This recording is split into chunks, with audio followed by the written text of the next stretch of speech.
Tiniyak ng Commission on Elections na handa na sila para sa kauna-unahang BARM parliamentary elections sa darating na Setyembre. Yan ang ulat ni Tricia Aragon ng PTV, Cotabato.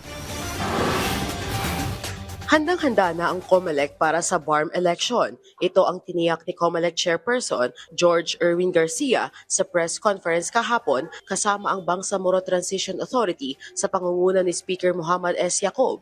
Nagbigay si Garcia ng updates sa paghahanda para sa kauna-unahang Bangsamoro parliamentary elections kabilang ang mga alituntunin at proseso sa pagboto at mga hakbang para matiyak ang maayos, malaya at kapani-paniwalang halalan.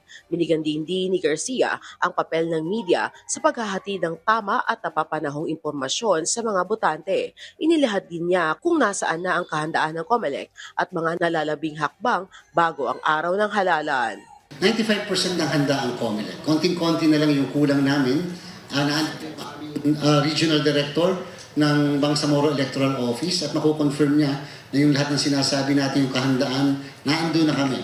Tiniyak naman ni BTA Speaker Yacob ang kahandaan ng Bangsamoro Transition Authority para sa mga pagbabagong magaganap bago at pagkatapos ng halalan, lalo na sa maayos at paglipat mula sa transition government patungo sa unang halal na Bangsamoro Parliament.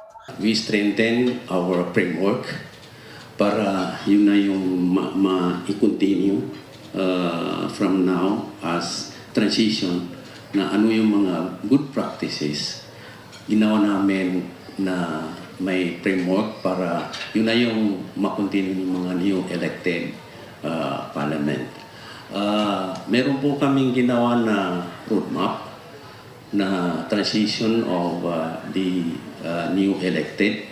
In fact, the parliament able to develop a strategic plan. Binigyan din naman ni Garcia na patuloy ang koordinasyon ng COMELEC sa Bangsamoro Parliament, mga ahensya at pamahalaan at iba pang mga stakeholder upang matiyak ang isang malaya, mapayapa at maayos sa kapani-paniwalang kauna-unahang Bangsamoro Parliamentary Election.